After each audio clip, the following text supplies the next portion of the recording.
Part 2 opens up with one of Creaker's cousins getting injured, so Pat asks Wiley to go back to the town and get some antibiotics for them. Wiley agrees to help, but when she tries to take her baby, Pat doesn't let her. He says that he needs the baby as insurance for her return. Having no other option, Wiley heads towards the town and meets Adam on the way. Both of them apologize to each other, and Wiley promises to visit him later. Following this, Adam goes straight to the government officer, Art Carey's house, whose corpse he had tracked down at the dumping site earlier. There, he finds a card to the federal prison of Pretty Lake. Wasting no time, he enters the prison and starts searching for the C block as mentioned in Carey's card. Unfortunately, a female guard spots him through the cameras and closes all of the doors so that he cannot escape.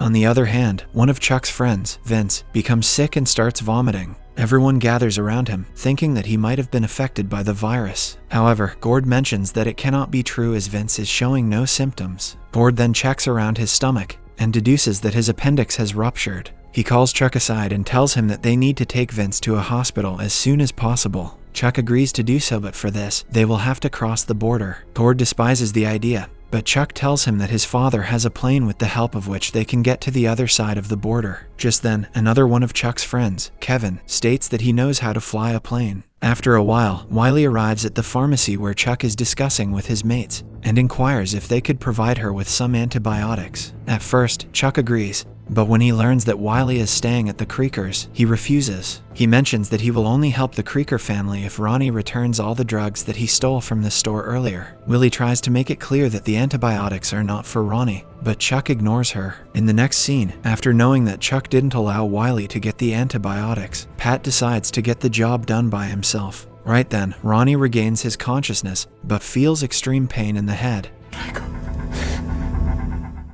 He walks out of the house and catches Wiley while she is trying to sneak out. However, instead of stopping her, he provides her with his car keys and asks her to return back with medicines for their cousin. Meanwhile, Kevin and Vince get inside one of Chuck's father's planes and prepare to take off. Chuck meets them for the last time and asks Kevin to inform him as soon as they land on the other side of the border. Gord again tries to stop them, theorizing that they may get shot in the air, but Chuck is in no mood to listen to him. Shortly after, Kevin and Vince take off, and as soon as they reach a certain height, a rocket strikes them and brings them down. Chuck and his crew are devastated to witness the horrific incident, and when they reach the crash site, they find that both of their friends have died. Gord blames Chuck for their death and proposes that someone else should take lead of the situation and start making sensible decisions. This makes Chuck angry and he starts fighting with Gord, punching him badly in the face. The scene then shifts to Chuck's house where Amanda asks him to play games with her. Enraged, Chuck yells at her and urges her to go to the other room. Amanda also becomes angry and walks out of the house with her dog. Later at night, Wiley and Pat sneak into one of the pharmacy stores in the town and search for antibiotics for Annie. Eventually, they find the medicines, but when they are about to leave, Melissa arrives there and spots them. She tries to stop Wiley from leaving but fails. On their way back to the Creaker house, Pat and Wiley discuss whether Melissa will tell Chuck about them sneaking into his pharmacy. Pat is so lost in the conversation that he does not keep his eye on the road and hits Amanda, who is trying to catch her dog. Wiley immediately rushes to check Amanda but gets no response from her. She tries to press on her chest a couple of times but to no avail. The little girl has sadly passed away. Terrified, Wiley asserts that they need to inform Chuck about it, but Pat thinks otherwise. He suggests that they leave before Chuck finds them and kills them. Reluctantly, Wiley leaves Amanda on the road and drives away with Pat. Meanwhile, Harrison's sister, Samantha, visits Chuck and appreciates what he is doing to keep people safe around the city. However, Chuck invites her inside his house and confesses that he is a bad leader. He also mentions that he should have listened to Gord and stopped his friends from flying away on the plane. While they are talking, Chuck's hockey teammate, John, arrives there and informs him about Amanda in the federal prison. Though Adam tries his best to hide from the female guard, he eventually gets caught by her. She asks him if he knows Art Carey, and Adam replies with a yes. He tells her that he also found a canister in his jacket and suspects that he might be involved in the deaths. Surprisingly, even after hearing this, the female guard knocks Adam down and tells him that she is actually on Carey's side. To Adam's good luck, out of nowhere, his father, Clarence, comes to his rescue and shoots the guard to save him. He picks Adam up and tells him that they need to get out of the place as soon as they can. He also informs Adam that he knows a secret way to cross the border and get to the other side. The next day, Samantha helps Chuck bury his sister in the cemetery and also tries to calm him down. At the same time, John arrives there and informs Chuck that the pharmacy was broken into last night. Hearing this, Chuck assumes that it's the Creekers who broke into the pharmacy and also hit Amanda. He then immediately orders John to gather his boys and asks them to get armed. Moments later, Chuck and his group arrive at the Creekers' house while Pat visits Chuck's house to tell him the truth about his sister's death. However, when Samantha approaches Pat,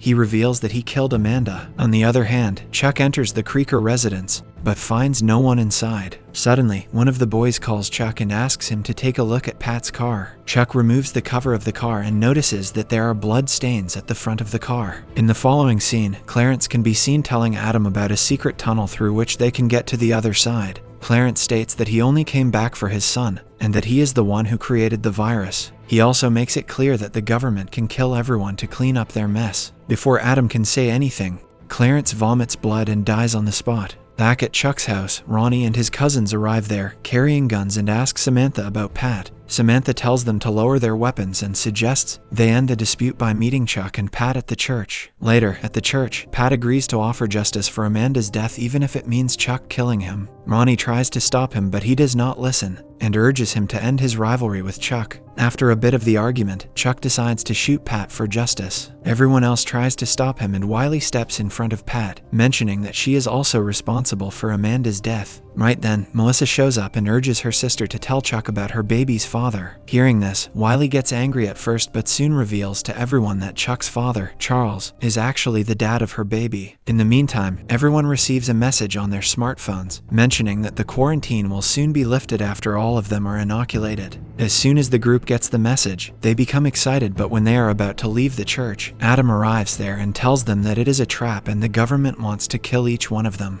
Nobody agrees with Adam's explanation and decides to get vaccinated, but when Adam tells them that the whole quarantine was planned and the government is now trying to cover their mess, everyone joins him. In the next scene, the army officials start gathering the children and youths from around the city and take them to the prison. Two of the armed officers enter the church to get Chuck and the group to the prison, but get attacked by them. After stealing their uniforms, Gord and Adam put it on. They disguise themselves as armies and prepare to take the group to the prison. On the other hand, the kids of the orphanage, along with Francis, are already taken to the prison and are being injected one by one. Soon, Chuck and the group arrive there and start searching for the control room. During this time, a former inmate, Mark, offers to help, claiming he knows all the routes inside the prison. He then starts directing the group towards the control room. Unfortunately, to their bad luck, a couple of guards suspect them and ask them to go to the other side of the prison. With this, there begins a crossfire between the group and the army officers. Left with no choice, Gord asks Adam to get to the control room while he handles the situation. Soon, Adam enters the control room, and as he tries to look around the computers, he is shocked to see his father standing in front of him. Clarence tells him that he faked his death and wanted him to leave the place. He also reveals that he created the virus with his own gene, and because of this, everyone else is a carrier, but not Adam, as he is immune.